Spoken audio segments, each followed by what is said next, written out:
Baik, Assalamualaikum warahmatullahi wabarakatuh. Perkenalkan, nama saya Rezeki Ramdhani. Nomor pokok mahasiswa 2421 51111129 dari Pendidikan Matematika kelas 2024D. Jadi di sini saya akan memenuhi tugas mata kuliah perkembangan peserta didik yang diampu oleh Ibu Elis. Jadi di sini saya akan membahas tentang perkembangan emosi dan sosial peserta didik. Jadi kedua aspek ini mempengaruhi proses pembelajaran. Seiring pertumbuhan anak, tidak hanya aspek fisik dan kognitif yang berkembang, tapi juga kemampuan untuk mengenali, mengelola, dan mengekspresikan emosi serta berinteraksi dengan lingkungan sosialnya.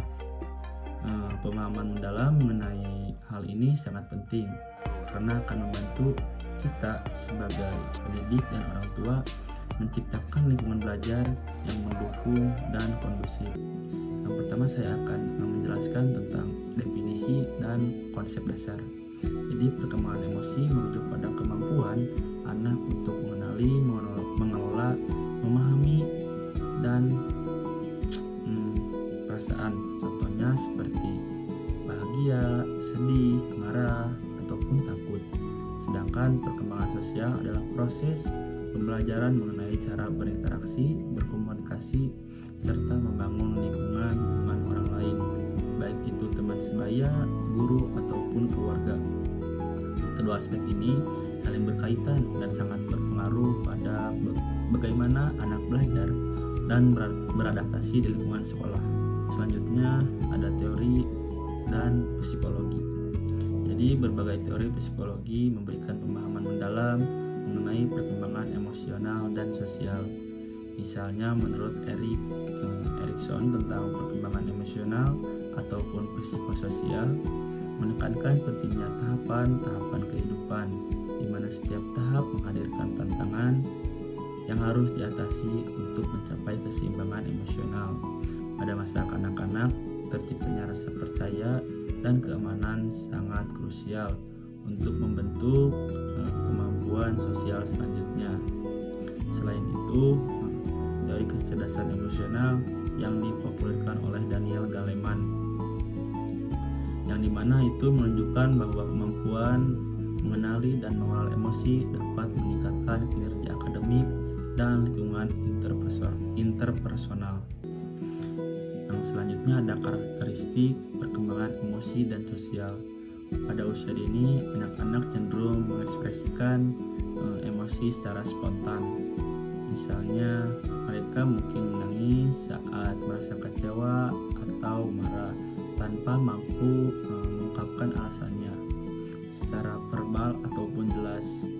Jadi seiring pertambahan usia, anak belajar untuk mengontrol emosi dan memahami perspektif ataupun paradigma orang lain, yang dimana itu mereka mulai mengembangkan empati, keterampilan berkomunikasi, terus dan kemampuan untuk kerjasama dalam kelompok. Keterampilan-keterampilan ini tidak hanya bermanfaat untuk kehidupan sosial, tapi juga sangat menentukan keberhasilan dalam belajar. Selanjutnya ada implikasi dalam pembelajaran. Jadi perkembangan emosi dan sosial memiliki dampak signifikan terhadap proses belajar mengajar. Yang pertama ada motivasi dan fokus. Ya, anak yang merasa aman dan didukung secara emosional cenderung lebih fokus dan termotivasi untuk belajar. Mereka mampu menghadapi tantangan dan kegagalan dengan sikap positif. Oke. Selanjutnya ada interaksi kelas. Siswa dengan keterampilan sosial yang baik dapat berkomunikasi secara efektif, berdiskusi, dan kerjasama lain dalam kelompok. Hal ini menciptakan suasana kelas yang interaktif dan kondusif bagi proses belajar. Selanjutnya ada pengelolaan stres. Kemampuan ini mengelola emosi membantu siswa mengatasi tekanan akademik. Mereka belajar bahwa kegagalan adalah bagian dari proses belajar dan dapat dijadikan pelajaran untuk kedepannya. Oke, selanjutnya ada pembelajaran kooperatif. Metode pembelajaran pembelajaran yang melibatkan kerja kelompok dan diskusi dapat meningkatkan rasa percaya diri, kreativitas, dan keterampilan interpersonal. Siswa saling mendukung dan berbagi ide sehingga setiap individu tumbuh tidak hanya secara akademis tapi juga secara sosial. Oke, selanjutnya ada contoh konkret dan studi kasus. Ini mah menurut pengalaman saya pas waktu saya sekolah gitu. Jadi dalam satu kelas guru memberikan tugas ataupun ya metode pembelajarannya seperti berbasis proyek gitu. Jadi siswa dibagi dalam kelompok terus untuk mengerjakan soalnya. Jadi salah satu kelompok terdiri dari siswa yang awalnya cenderung pendiam ataupun introvert. Jadi siswa itu beda-beda ya, ada introvert dan ada juga yang extrovert gitu. Melalui diskusi ini dan kolaborasi, siswa tersebut mulai belajar mengutarakan pendapatnya dan mendengarkan teman-temannya. Hasilnya tidak hanya pemahaman materi yang meningkat, tetapi juga keterampilan sosial dan kepercayaan diri yang tumbuh. Ini merupakan bukti nyata. Jadi bagaimana gitu perkembangan emosi dan sosial dapat berdampak positif pada proses pembelajaran. Selain itu, penerapan strategi seperti sesi refleksi atau diskusi kelas memungkinkan siswa untuk mengekspresikan gitu perasaan yang mereka terkait pengalaman belajar. Dengan demikian guru dapat mengenali adanya masalah emosional atau sosial sejak dini dengan mengambil langkah preventif untuk mengatasinya.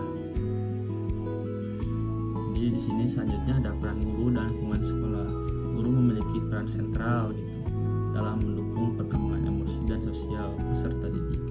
Tak hanya sebagai penyampai materi, guru juga harus menjadi fasilitator yang mampu. Oke, memberikan umpan balik konstruktif, mendorong partisipasi aktif, menciptakan suasana kelas yang inklusif dan kondusif serta suportif. Dengan pendekatan yang tepat, guru dapat membantu siswa mengembangkan kecerdasan emosional dan keterampilan sosial yang akan bermanfaat sepanjang hidup mereka.